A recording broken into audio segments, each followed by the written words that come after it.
మొదట ఆత్మానుసారంగా మొదలుపెట్టి తుదకు శరీరానుసారంగా రూపాంతరం చెందినటువంటి ఆత్మీయులైన సేవకులు.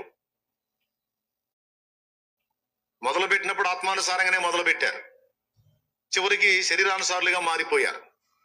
చర్చిలను బట్టి అతిశయపడటం, గుంపులను బట్టి అతిశయపడటం, మాది పెద్దదంటే మాది పెద్దది, మాది గొప్పదంటే మాది గొప్పది, నేను మునగాడినంటే నేను మునగాడిని.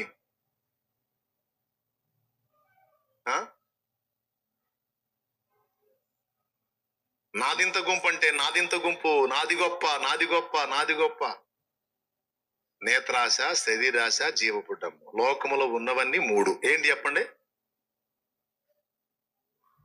ఈ దరిద్రం, ఈ చెత్త మనలో ఉన్నా సరే మారు మనసు పొందాల్సిందే. ఇది షాలేము రాజు అనే వాళ్ళలో ఉన్నవాడు మారు మనసు పొందాల్సిందే. ఇది ఎవరిలో ఉన్న వాళ్ళు మారు మనసు పొందాల్సిందే. కానీ మరో పక్క ఆత్మీయులు ఈ విధంగా పతనం అయిపోయారు. శరీర సంబంధమైన వాటిని బట్టి అతిశయపడతా ఉన్నారు. దేవునికి స్తోత్రం.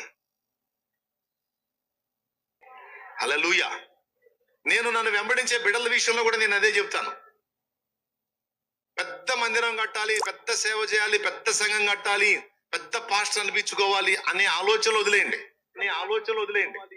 అది శరీర సంబంధమైన ఆలోచన, అది ఒకటి అయిపోయింది. ఇప్పుడు నాదంతా నీదింత, నాదంతా నాది, అసలు మొత్తంలో అంతా ఇంత అని ఈ అతిశయపడే సెక్షన్ అనేది శరీరానుసారమైన మనసులో ఒకటది.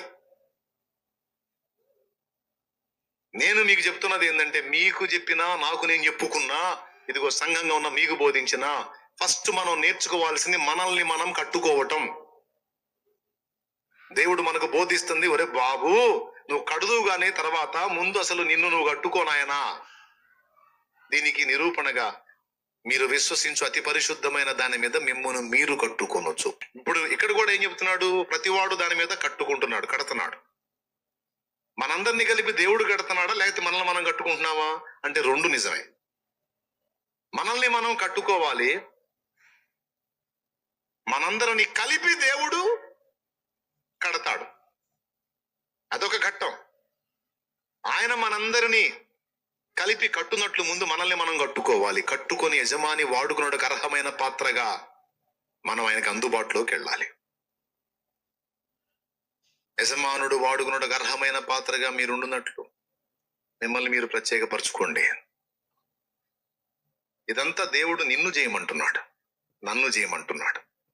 ముందు నిన్ను నువ్వు కట్టుకోవాలి.